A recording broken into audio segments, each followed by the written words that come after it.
And now here with this week's Technology Report is Antoine Hall. Antoine, you have more information about some more changes to Facebook. Yep, you're right. I sure do, John. Facebook is not yet finished with its series of changes that have been occurring for the past few weeks.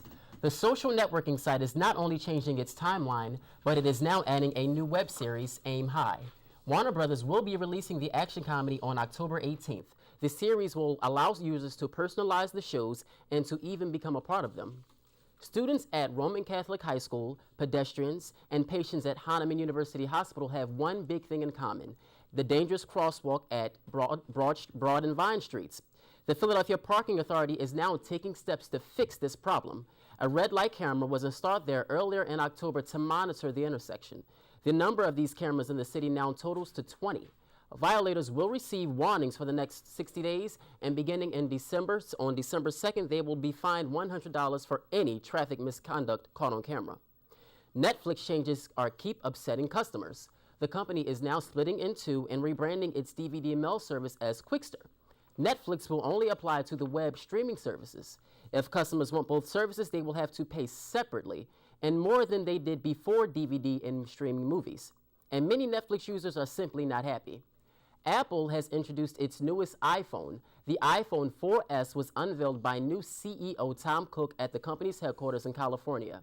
The phone has the same design as the previous model, but now with a faster processor, longer-lasting battery, and an 8-pixel camera. The iPhone 4S will be in stores on October 14th and will be available for AT&T, Verizon, and for the first time, Sprint.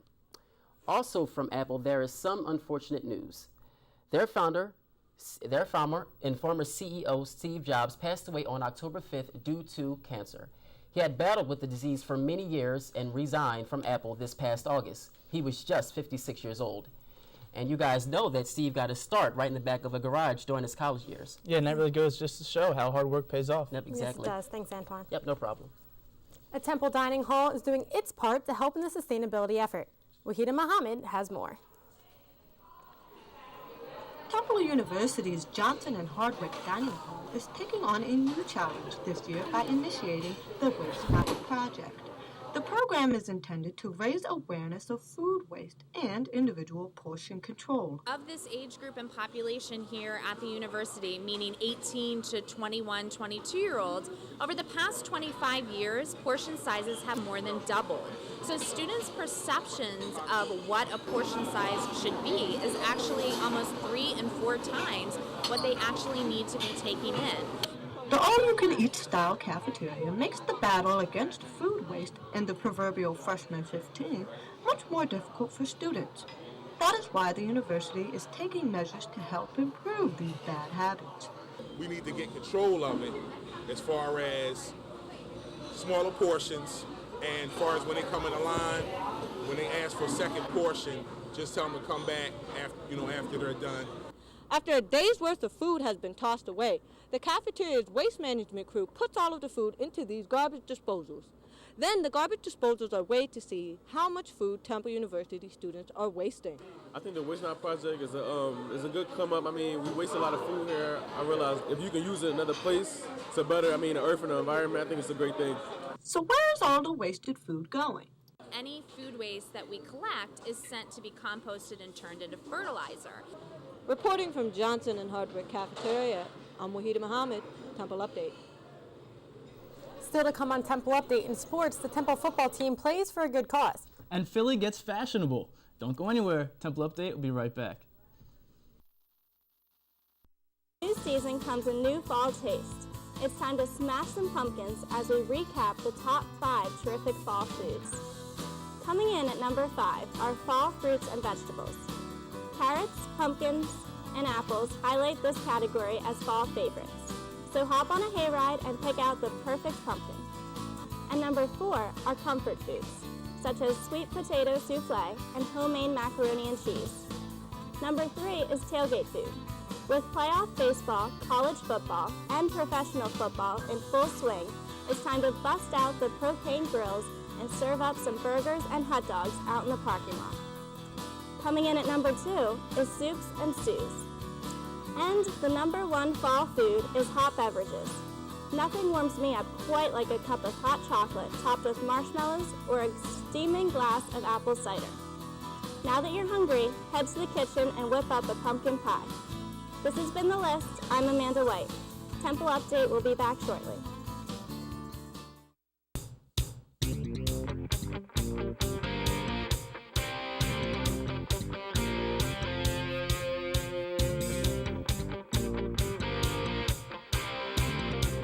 Hello and welcome to the Sports Desk. I'm Noelle Roby.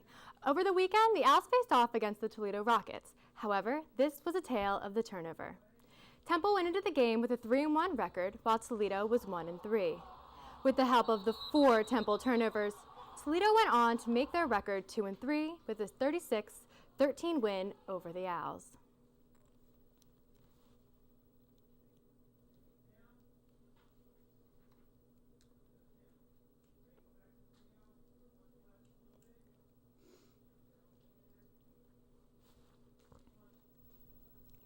Football fans arrived as they would any other game day, with spiritware, food, and friends. But this time around, Temple fans traded their cherry and white for a different shade of red. Update's Kyle Fisher has the story. Temple took on Toledo on Saturday at Lincoln Financial Field. But this time around, the goal was more than just bringing awareness to the football team. It was Pink Out, an event geared at bringing attention to Breast Cancer Awareness Month. I'm wearing pink today to show my support for people all over the world affected by breast cancer. It's the Pink Out game for breast cancer, and we really want to show support for the cause. During the annual Pink Out game, students and fans alike are encouraged to change the stands from the normal waves of cherry and white to a sea of pink. There was face paint, there were t-shirts, and there was even body paint used to show support, and for some students, that support goes even further. Breast cancer awareness is something that's very personal to me. My mom had breast cancer. She was diagnosed in '95 when I was only 2 years old. It's never easy to have to worry about your parents when you're a young child.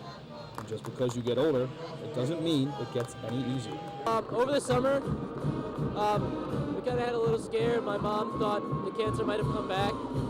And it was really tense in our house for a couple weeks while they had to get the test. Luckily, it was nothing. But for a little while, it was really tense. It was really anxious, nervous, it was really tense. My heart was racing for a while. But it's good because it wasn't anything, and it was a big sigh of relief. Reporting for Temple Update, I'm Kyle Fisher. Former Temple quarterback Adam DeMichael has signed with the Philadelphia Soul for the 2012 season. He was Temple's team captain in 2007 and 2008. In 2009, he spent some time with the Philadelphia Eagles, the Calgary Stampeders, and the Winnipeg Blue Bombers. And on a sad note, there's been a loss in the Temple sports community. Veronica Ronnie Murick, the former softball coach and basketball coach, died last week. Ronnie was the first softball coach at Temple. She was 66 years old. Back to you guys at the desk. Yeah, that is some sad news. Thank you, Noelle. Coming up on Temple Update, a former SNL star pays students a visit. But first, here's Molly Moran with this week's music trivia. With homecoming just around the corner, excitement surrounds the much-anticipated annual concert. This year's headliner is the very talented Kid Cudi, and he is our subject of the music trivia question of the week. What is Kid Cudi's real name? Is it A, Wheezy, B, Josh, or C, Scott? I'll be back in 60 seconds with the answer. And the answer is C, Scott. Scott Raymond Mez Cudi got his artist name after the release of his first mixtape called A Kid Named Cudi in 2008. This has been Music Trivia Question of the Week. I'm Molly Moran.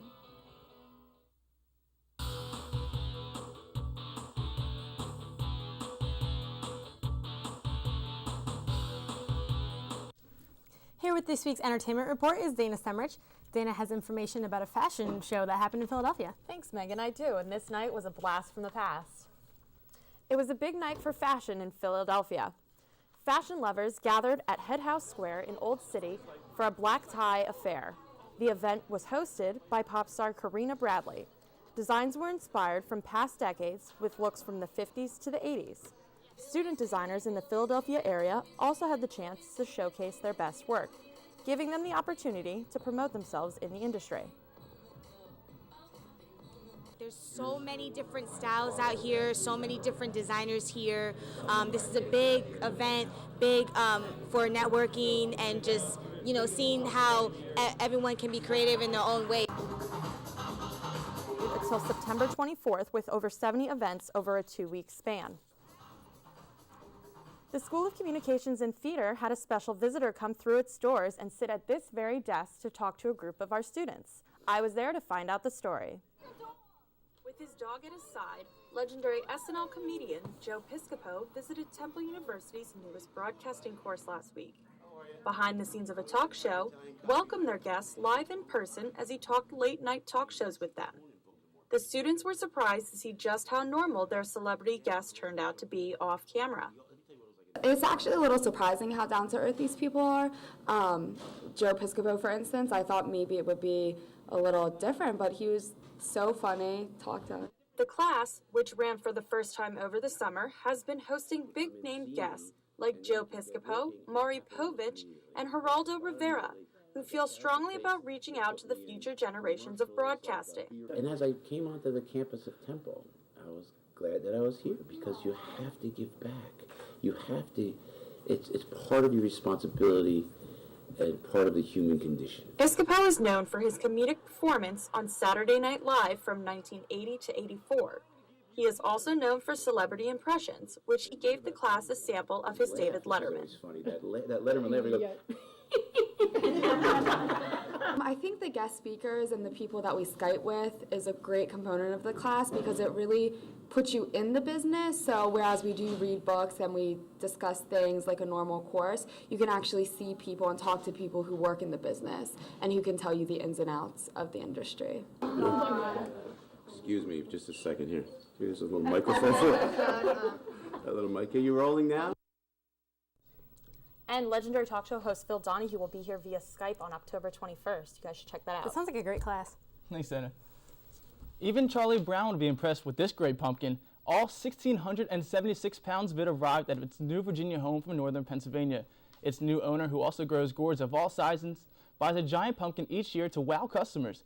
This pumpkin is bigger than a world record holder, but not as heavy. The supersizing ingredient for this whopper of gourd, cow manure. A man's love for college football and a classic children's toy resulted in a masterpiece. Buckeye fan Paul Jansen built a replica of the Ohio State University Stadium in his basement using thousands of tiny Lego blocks.